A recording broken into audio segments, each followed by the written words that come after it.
پاکستان مسلم league قاف کے زیر اہتمام تحفظ ناموس رسالت صلی اللہ علیہ وآلہ وسلم ریلی کا انعقاد کیا گیا۔ اس موقع پر صوبائی رہنما انور شاہ کشمیری نے خطاب کیا اور خطاب کرتے ہوئے ان کا کہنا تھا کہ فرانس کی حکومت کی طرف سے گستاخانہ خاکے بنانے پر مذمت کرتے ہیں۔ جیسا کہ آپ تمام احباب یہ جانتے ہیں کہ گزشتہ دنوں گستاخ رسول اور فرانس کی قیادت اور حکومت نے ہمارے نبی آخر الزماں احمد مجتبیٰ حضرت محمد مصطفیٰ صلی اللہ علیہ وسلم جنہیں پوری کائنات کا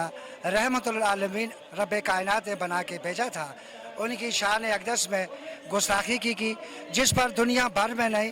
بلکہ پاکستان بھر میں مسلمان سراپا احتجاج ہیں۔ اور اسی سلسلے کی یہ کڑی ہے کہ پاکستان مسلم لیگ قائد اعظم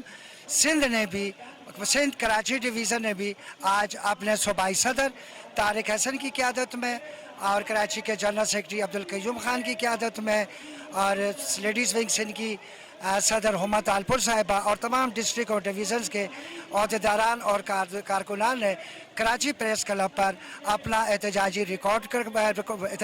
کروایا ہے کہ وہ اس امر کی انتہائی مذمت کرتے ہیں اور ارباب اقتدار سے یہ مطالبہ کرتے ہیں کہ فرانس کے فصیر کو